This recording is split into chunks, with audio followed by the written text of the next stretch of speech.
Hi guys. I'm just going to make a really quick video.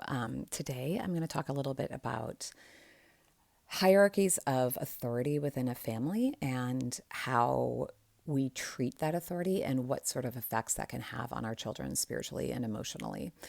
Um, Catholics know that authority is like authority structures are very important for a functioning non chaotic home and in society in general. Catholics pay a lot of attention to authority, and we believe that authority is given by Christ. And that includes the authority that parents have over their children. This includes authority in the government. This includes all authority. Okay. This does not mean that these authority figures are necessarily good. It doesn't mean that they're necessarily holy. It doesn't mean that they necessarily do the right thing. What it means is that we have to have this sort of baseline of respect for the position of that authority. And so this is sort of like in politics, like you can disagree with the president, but you have to have a baseline of respect for the office of the presidency, for instance, right? And so if even if you're like I don't know, super Republican conservative, like if you go to the White House and you meet Joe Biden, like you need to speak to him with a tone of respect. Like that's going to be, that's like baseline, right? Or, the same thing if you're like uber liberal and you meet Trump when he was in office, like there's a baseline of respect that people have to show towards the president, no matter what their personal feelings about their political positions are. And this is true with police officers. Like we all have our opinions about the police, and like maybe we think that they are, that there are bad police or there are good police or whatever. You could have any of your own personal opinions about the police, but when you're up against that kind of authority, you are expected in this society to treat them with a baseline of respect. And this is pretty much any person that's going to be in a position of authority in this world. Okay, so with parents, you are the ultimate authority over your children. And if you too do not understand the importance of this authority structure, your kids are going to have a very difficult time navigating the world and especially employment and also their at school and their own marriages and their relationship with the church. Because if you don't understand the importance of modeling authority for your children, they will not understand the importance of authority, and they may have a lot of issues with the idea of authority. And if they have an issue with this, they're very unlikely to remain Catholic because, as I said before, Catholics care a lot about authority structures. A lot, a lot, a lot. This is a huge part of our faith. So, in your home, you have the Catholic teaching is that the father is the head of the household. Now, does that mean that the father is some dictator that rules over the house with an iron fist and mistreats his family? Absolutely not. That does not mean that at all. It actually means that daddy is in that his position of authority actually holds him to a higher level of account for his behavior. And so this is not some like, yay, I'm in charge of the household. No, this is a huge obligation for a man. And that is why he is called to die for his wife. What this means is that he is expected to sacrifice everything for her. And everything spiritually, well, not like spiritually in a bad way, but like everything needs to be sacrificed for his wife. And that doesn't mean that he's going to, hand over all of his cash or have no, or like hurt himself for her for no reason. What it means is that he will die for her, meaning his growth in spirituality, his mortification, is modeled for his wife. And so it is his grave obligation to assist his wife to get into heaven and to model that sort of behavior for her. This is not, again, this is not a happy, fun time for a man. This is a position of extreme authority, and it should be taken with a high degree of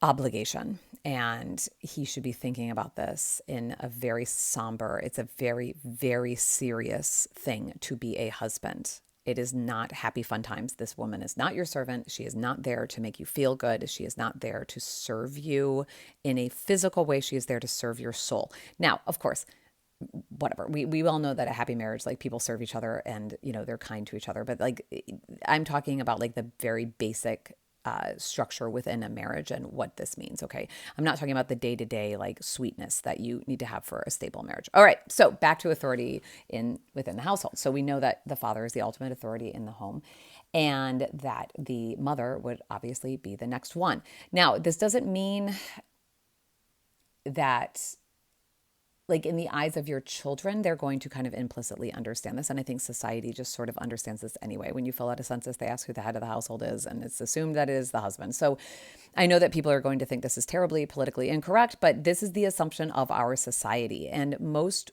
wives expect their husbands to take a leadership role in their marriage. Women really, I don't care how much of a feminist a woman is, she wants her husband to be a leader. It causes her a great amount of distress when her husband is not taking on that leadership position with a certain degree of seriousness. Okay. So please don't jump down my throat. This is the Catholic teaching, and I'm sorry if you don't like it.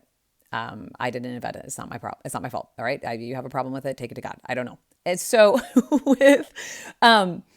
so with children, they see their father as the ultimate authority, and then they see their mother as also the ultimate authority in their minds. So they have to have respect for both of those people.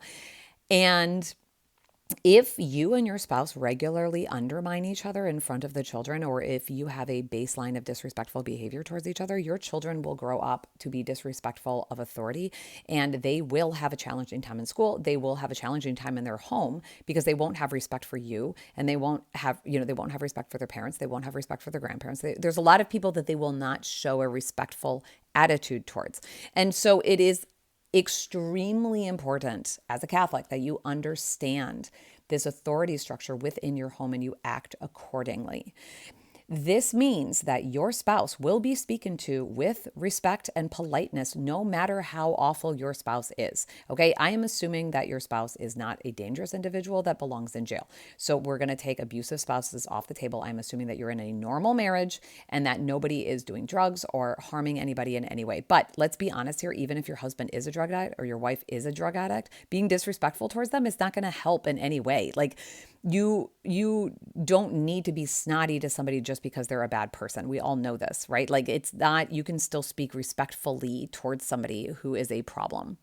But I'm assuming that this is a normal marriage. And so I am speaking to people in a normal, healthy, mostly functioning well marriage. Okay. But all marriages have trouble. It's extremely important that your baseline knee-jerk reaction towards your spouse is one of respect and politeness. I don't care how much this person drives you crazy. I don't care how stupid they are. I don't care how pathetic they are. I don't care if they don't keep the house clean. I don't care if she doesn't cook you dinner well. I don't care if you disrespect the way, if you think that like she's a lazy slob. You don't speak to your wife disrespectfully. And I don't care if your husband is like a total piece of crap when he comes home and just like plops down on the couch and like watches TV and ignores the kids. You still speak to that man respectfully, not because he deserves respect because of his own behavior, but because as the head of the household and as a man that is your husband, he deserves your respect because of the institution that he takes. And it's the same thing with your wife. Because she is your wife, she deserves respect from you, even if you don't think that she is doing her duties correctly. These are problems that should be brought up in the privacy of your own home or in your bedroom or somewhere where the children cannot hear you. You should never display this kind of snotty attitude in front of your children. You are setting them up for a total disaster in their life. Your kids will grow up with a snotty attitude towards you. They will disrespect you. They won't come to you for advice. They will go turn to other people that they have respect for.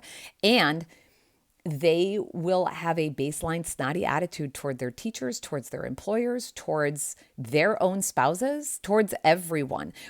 If you ask yourself where these people come from that get into like massive fights on the interstate with like random people, like if they get into a minor fender bender or something like that, or if they're stuck in traffic and they start mouthing off to random people and they get into some fist fight on the side of the road, guess what? Those are people who were modeled disrespectful behavior all their lives as children. Don't be that person that raises kids to act a fool out in public. Respectful behavior is important in all walks of life. It never helps to be snotty with somebody. I don't care how difficult that person is. Being snotty and rude to them is not going to get you what you want.